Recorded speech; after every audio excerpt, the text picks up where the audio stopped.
लहान मुलांच्या खायच्या सिरीजमध्ये म्हणजे बाळाच्या खायच्या सिरीजमध्ये हा माझा पहिलाच व्हिडिओ आहे ज्याच्यामध्ये मी आज बनवणार आहे पालकाची खिचडी. माझं बाळ हे 8 महिन्याचं बाळ आहे आणि त्याच्यासाठी आज मी पालकाची खिचडी बनवते, तर त्याची रेसिपी आपण पाहूया. तर एक 3-4 पानं किंवा 5-6 पानं तुमच्या प्रेफरन्सनुसार पालकाची पानं स्वच्छ धुवून घ्यायची. पाने बघताना व्यवस्थित पाने बघून घ्यायची. काही काही पानांमध्ये पांढरा थर किंवा पांढऱ्या रेषा असतात, त्या घ्यायच्या नाहीत. तर शक्यतो कीटकनाशके किंवा गावाकडच्या भाषेत असं म्हणतात की आळी फिरलेली असते त्याच्यावर, त्याच्यामुळे शक्यतो ती पाने निवडून घ्यायची नाही आहेत. जी स्वच्छ असते ती घ्यायची. आता मी पान धुताना ती थोडीशी हे मॅश झाली त्याच्यामुळे ती अशी दिसतात. नंतर पानं घेऊन व्यवस्थित चाकूने एकदम बारीक अशी चिरून घ्यायची. आता ह्याला तुम्हाला 2 ऑप्शन आहेत. एक तर तुम्ही पालकाची पानं गरम पाण्यामध्ये, उकळत्या पाण्यामध्ये उकळून घेऊ शकता किंवा तुम्ही सरळ बारीक कट करून डायरेक्ट खिचडी टाकू शकतात. आता मी सध्या डायरेक्ट खिचडी टाकते. दुसरा ऑप्शन जसं मी सांगितलं तसा तुम्ही पाने उकळून थोडेसे थंड करून मिक्सरनी काढून परत ते खिचडीमध्ये ॲड करू शकतात किंवा फोडणीमध्ये ॲड करू शकतात.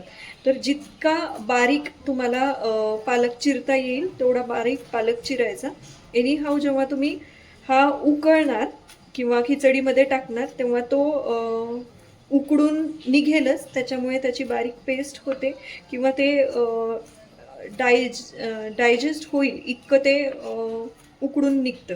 त्याच्यामुळे फारही काळजी करायची गरज नाही. एकदम पालक बारीक चिरून घेतलाय. पालक पहिल्यांदा धुतलाय. कधीही कुठलीही पालेभाजी कधीही धुवून घ्यावी, चिरल्यानंतर धुवू नये. चिरल्यानंतर धुतल्यामुळे त्याचे पोषक तत्व सगळे निघून जातात. तर अशा प्रकारे एकदम बारीक असा मी पालक चिरलेला आहे. आता बघूया फोडणी. ओके, तर फोडणी करूया. त्याच्या आधी हे एक मिक्सचर मी बनवून घेते. हे आहे तांदूळ आणि मुगाच्या डाळीचं पीठ. हे मी पहिल्यांदा तांदूळ आणि डाळ छान धुवून घेतली. त्याच्यानंतर ती थोडीशी फॅनच्या वाऱ्यामध्ये सुकवायला ठेवली. नंतर ते दोन्ही मिश्रण जे तांदूळ आणि डाळ आहे ते एकत्र करून पूर्ण भाजून घेतले आणि भाजून नंतर ही पावडर करण्यात आली आहे. तर ह्या पावडरमुळे फायदा काय होतो की आपला जो पदार्थ आहे तो पटकन बनतो त्याच्यामुळे, आणि शिजायला पण वेळ लागत नाही त्याला. त्याच्यामुळे हा पटकन बनणारी ही पावडर मी आता खिचडीमध्ये यूज करते. तर ह्याच्या वाटीमध्ये आपण पाणी घेतलं, थंड पाणी आहे, त्याच्यामध्ये फक्त मिक्स करते. एक तर मी फोडणीमध्ये हे टाकणार आहे. जर फोडणीमध्ये हे डायरेक्ट टाकायला गेलं तर गोळे होण्याची शक्यता असते. त्याच्यामुळे साध्या पाण्यामध्ये मी एकदा हे सगळं मिक्स करून घेते. ठीक आहे, खालीच आपण गोळे फोडून घेतोय, त्याच्यामुळे जे आपण खिचडी बनवणार आहे त्याच्यामध्ये ते गोळे होणार नाही आहेत. नाहीतर त्याच्यात गोळे झाल्यानंतर ते फोडायला आणि ते करायला खूपच आपल्याला प्रॉब्लेम येतो. तर ही पेस्ट आपली डाळ आणि तांदूळाची बनलेली आहे. आता आपण वळूया फोडणीकडे.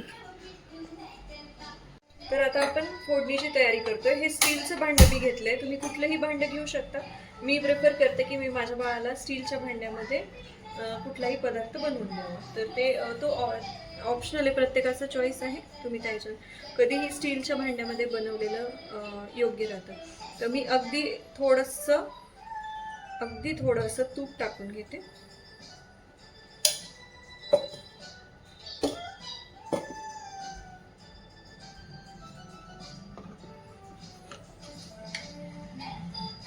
तूप थोडंसं गरम झालं की लगेच त्याच्यामध्ये थोडीशी जिरे पावडर टाकते मी. ही जिरे पावडर मी बनवून घेतली आहे घरच्या घरी. जिरे थोडेसे भाजून घेतले आणि त्याच्यानंतर त्याची मिक्सरनी पूड काढली.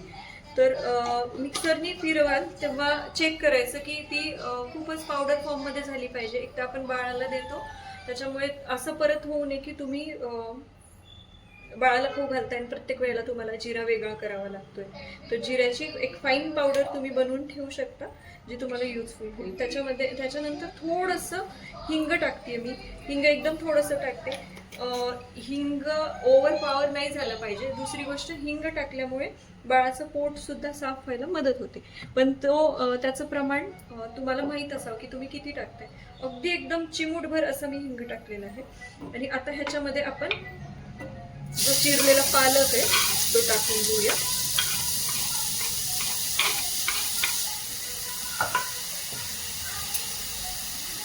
आणि तुपामध्ये थोडासा पालक आपण फ्राय करून घेऊया. गॅस एकदम लहान कमी फ्लेमवर ठेवायचा आहे.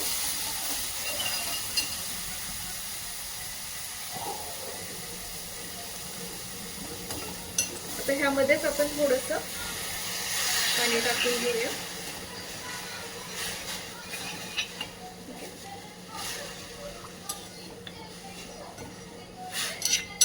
आता पाणी टाकताना आपण जी पेस्ट टाकणार आहोत त्याच्यामध्ये पाणी किती टाकले तुम्हाला अंदाज आहे, त्या प्रमाणात तुम्हाला ह्या पालकाच्या ह्याच्यामध्ये पाणी टाकून घ्यायचे.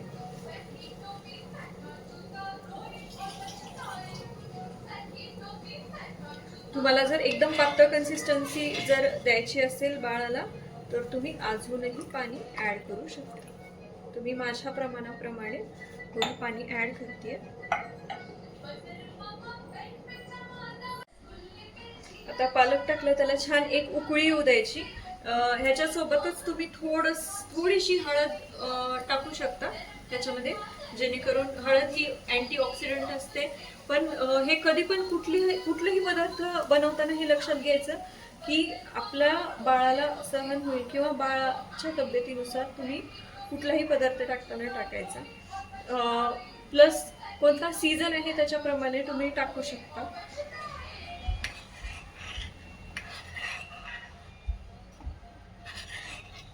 आपण चांगलं ढवळून घेऊया हे आणि हे थोडं सेट करायला ठेवूया, थोडंसं उकळायला ठेवूया. आणि छान एकदा उकळी आली पालकाला की आपण त्याच्यामध्ये ती पेस्ट ऍड करून घेऊया.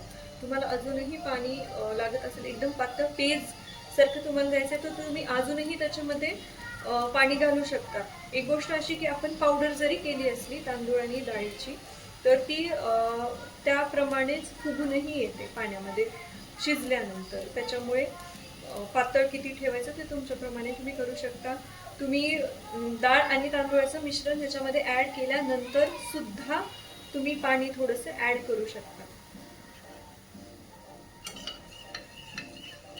तर उकळी आलेली आहे आणि आता हे 2 चमचे जे डाळ तांदूळचं मिक्सचर होतं तर ते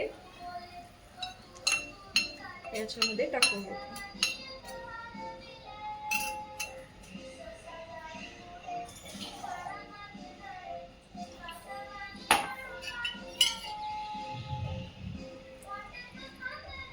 तुम्ही एक ऑब्झर्व केलं असेल की मी मीठ नाही टाकलेलं आहे. तर बाळ जोपर्यंत 1 वर्षाचं होत नाही तोपर्यंत त्याला मीठ आणि साखर देत नाही. ते रेकमेंड केलं जात नाही डॉक्टरांकडून आणि मी डॉक्टराचं रिकमेंडेशन फॉलो करूनच ह्या सगळ्या रेसिपी बनवत आहे. तर तुम्ही बघू शकता आपली खिचडी रेडी झाली आहे. कन्सिस्टन्सी मी एवढी ठेवत आहे. तुमचं बाळ थोडंसं मोठं असेल तर तुम्ही अजूनही त्याला थोडंसं घट्ट करू शकता. अजून थोडंसं लहान असेल बाळ तर थोडं अजूनही पातळ एक पेजसारखं तुम्ही ठेवू शकता. तर माझ्यासाठी ही कन्सिस्टन्सी एकदम योग्य आहे. आणि आपण जेव्हा बाळाला खाऊ घालतो तेव्हा थोडासा वेळ होतोच. त्याच्यामध्ये थोडंसं ते जसं भातातलं पाणी आळत जातं तसं तर खिचडीचं सुद्धा होतं. थोडंसं खिचडी नंतर थंड होईल तशी घट्ट व्हायला सुरू होते. त्यामुळे ही कन्सिस्टन्सी माझ्यासाठी एकदम योग्य आहे. तर मी आता याचे प्लेटमध्ये काढून घेते. गॅस बंद करून देऊया.